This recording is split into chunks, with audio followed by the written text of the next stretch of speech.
Ser contagious ganha força com uma visão.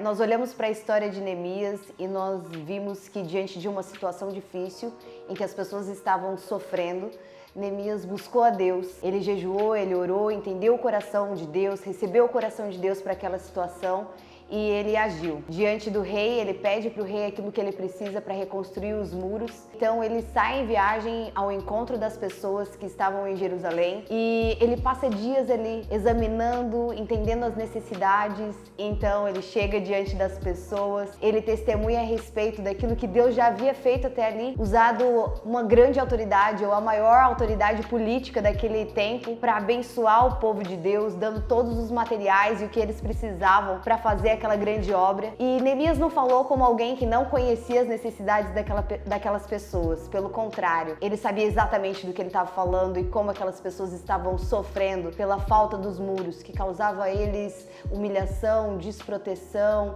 e tantas outras coisas. E a resposta das pessoas foi incrível, porque quando elas souberam do testemunho de Neemias, de como Deus já havia agido até ali, elas disseram: então vamos reconstruir os muros juntos. Neemias, ele não tentou fazer nada sozinho. Pelo contrário, ele no momento certo, da forma correta, ele passou a visão, aquilo que Deus tinha colocado no coração dele e como Deus já havia demonstrado que estava com ele até ali, e as pessoas então decidiram fazer aquela grande obra juntos. Neemias também sabia que não era uma reconstrução por reconstrução, mas reconstruir os muros mudaria a história da vida daquelas pessoas e de todas as gerações que viriam depois delas. Tá, mas o que isso pode ter a ver com Atos, com a história dos discípulos, com a história de Jesus parte 2? Será que aquelas pessoas elas estavam vivendo sob a visão de alguém? E sobre a visão de quem eles estavam vivendo essa história, que é o começo da história da igreja? A Bíblia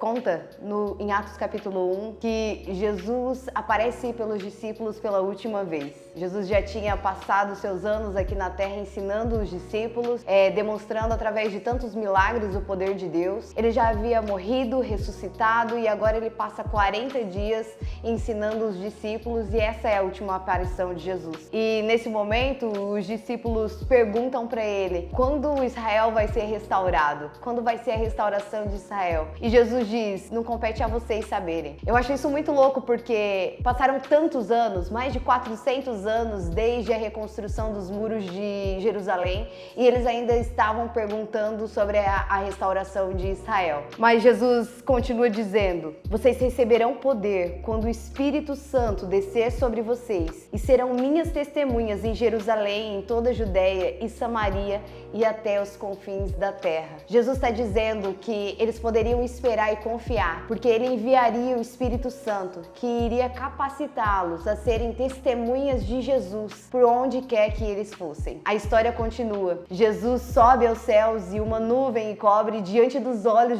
dos discípulos. Eu acho que imaginar essa cena é realmente incrível. Os discípulos fazem exatamente o que Jesus pediu que eles fizessem. Eles esperam e eles oram e eles permanecem juntos até o dia que nós temos no capítulo 2, o dia de Pentecostes, onde o Espírito Santo é derramado sobre eles. E ali Pedro faz uma exposição da história de Deus, da história salvadora de Deus para a humanidade, e muitas pessoas creem em Jesus e são salvas. E a partir dali eles vivem cada vez mais juntos, dividindo o que eles tinham uns com os outros, e também os milagres começam a acompanhar os discípulos. Nós temos no capítulo 4 Pedro e João curando um aleijado, e de fato em tantos sentidos, na forma como eles viviam, na forma como eles pregavam, os milagres que eles faziam na autoridade do nome de Jesus, tudo isso era o cumprimento da visão de Jesus, não só para aqueles homens, mas para cada um de nós hoje, que através do seu Espírito Santo nós seríamos suas testemunhas, para que mais pessoas o conheçam e sejam salvas por esse amor eterno, por esse amor incrível que é o amor de Jesus por nós. Essa é a visão. Ainda hoje Deus nos entrega visões e estratégias para muitas coisas, mas todas elas servem a uma única visão, que é de que nós somos chamados para ser testemunhas de Jesus através do poder do Espírito Santo que habita em nós.